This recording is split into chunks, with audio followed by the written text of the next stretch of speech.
नमस्कार, स्वागत है। आप देख रहे हैं कि यहाँ पे हजारों की संख्या में नज़र आ रहे हैं। इंजीनियर संघ बताया जा रहा है और क्यों धरना पे बैठे हुए हैं और जानने का हम लोग प्रयास करेंगे।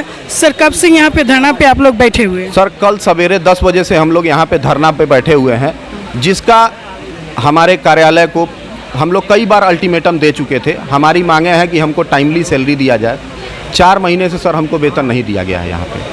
बाकी हमारे 20 जिले में अभी विशेष सर्वेक्षण का काम चल रहा है, जिसमें खतियान बनाने का काम चलता है। 20 जिले में कुछ जिले ऐसे हैं कि जहाँ पे 6 महीना 8 महीना से तनख्वाह नहीं मिला हुआ है।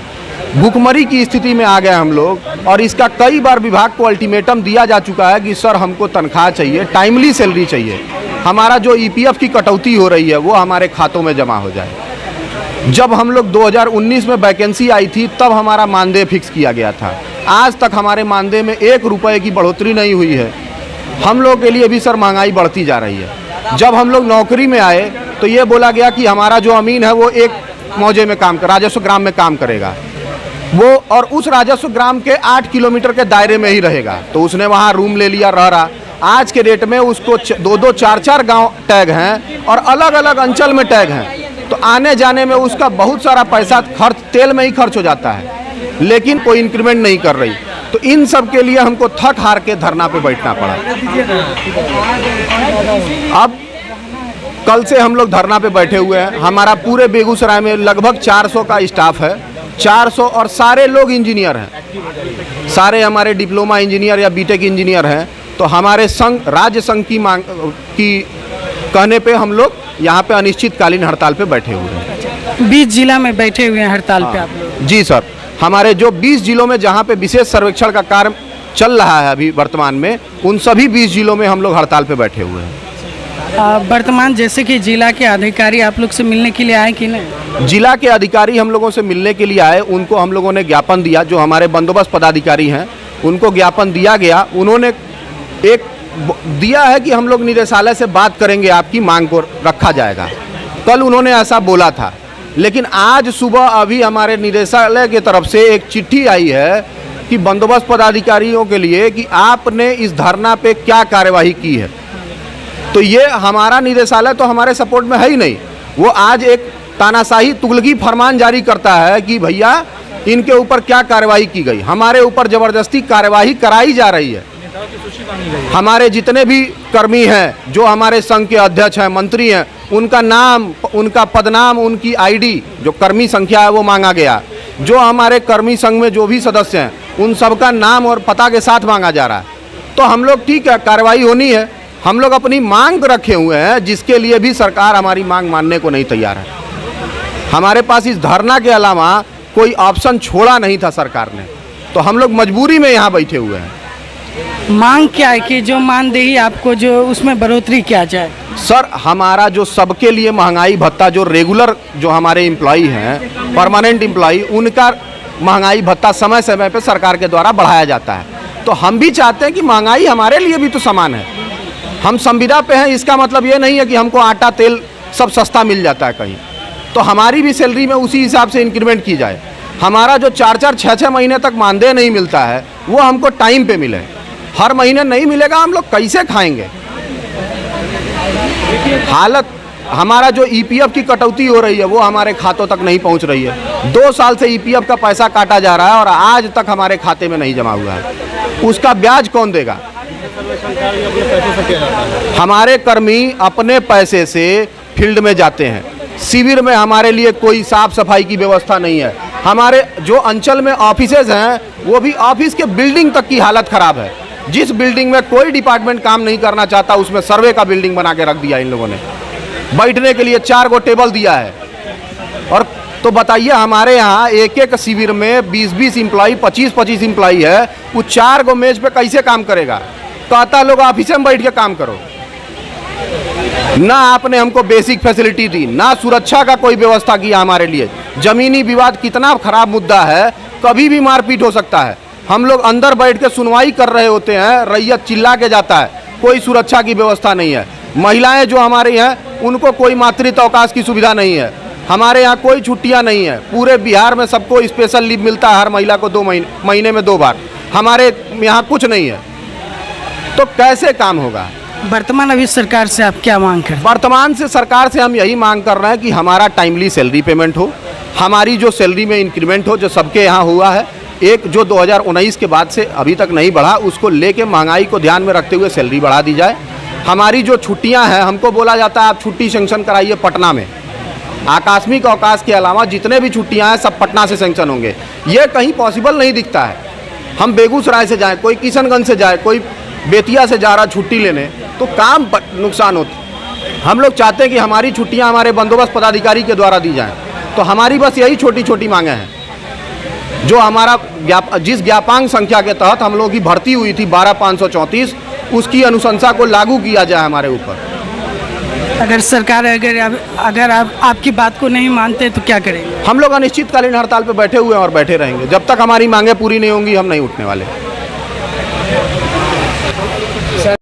जो डिप्लोमा मिनिमम क्वालिफिकेशन रखा गया है वहाँ वेतन बढ़ोतरी भी होता है, उसके बावजूद उनका महीने महीने पे वेतन भी मिलता है और उनका सारा कुछ, उनका इतना शोषण नहीं होता जितना यहाँ किया जाता है। उनका वेतन भी हमसे ज़्यादा है। जब एक क्वालिफिकेशन पे हम कहीं पे जॉब कर रहे हैं सर, और सेम हमारे नाम के आगे में भी इंजीनियर डिप्लोमा लिखते हैं, आप वहाँ कनीय अभियंता लिखते हैं, तो उनको वेटेज देते हैं नियमित नियुक्ति में, हमको क्यों नहीं देते हैं सर? हमको भी ऐसा आप नियम लागू कर दीजिए। मेरा नाम में जो पहले था विज्ञापन आप निकाले थे, जो 2018 में विज्ञापन निकला था, उसमें था कि जूनियर इंजीनियर लिखा हुआ था, सिविल अभियंता कनीय अभियंता लिखा हुआ था, आप उसको हटा करके केवल अमीन कर दिए और ऊपर से इतना सारा काम करवाते हैं और काम करने के बाद भी कहते हैं कि इस काम से हम संतुष्ट नहीं है। एक दिन में 250 प्लॉट काट करके लाओ, ये कहीं है? आप जो नियम बनाए, हर एक चीज़ का एक नियम होता है सर। यहाँ तकनीकी मार्गदर्शिका है, आप तकनीकी मार्गदर्शिका का पालन करवाते हुए कार्य करवाते, थोड़ा गुणवत्तापूर्वक काम करवाते। हम इंजीनियर हैं, हमको आदत है गुणवत्तापूर्वक काम करने के लिए, लेकिन आप विवश करते हैं कि नहीं उसको त्रुटि रहित लेके आओ, त्रुटि के सहित लेके आओ। तब बताइए हम कहाँ से ऐसा काम करेंगे? आप हम पे प्रेशर डालिएगा, हमारे ज़मीर के खिलाफ है ना सर। तो मेरा मांग है, हम लोग का जो 12 सूत्री मांग है उसमें ये मांग है कि आप तकनीकी मार्गदर्शिका के अनुरूप काम करवाइए। हम लोग काम करने के लिए तैयार है। आप जो होमवर्क दे रहे हैं वो हम समय से पूरा कर रहे हैं, भविष्य में भी समय से पूरा करेंगे, लेकिन जो मेरा अधिकार है, जो मेरा मांग है, उसको आप पूरा कीजिए। शिविर में सुरक्षा व्यवस्था रखिए, काहे कि वहाँ पे दस्तावेज रहेगा सर। दस्तावेज रखने के लिए आज रात में एक लॉक पे हम चले जाते हैं, कल वो लॉक तोड़ के कोई बाहर फेंक देगा। ज़मीन का बात है, करोड़ों का ज़मीन मिलता है सर, तो उसमें केस किस पे होगा? वहाँ के कर्मी पे होगा कि वही घपला कर दिया। तो इस तरह का आप न शिविर में सुरक्षा व्यवस्था मुहैया कराए। लगभग 35% जो है महिला कर्मी काम करती है सर।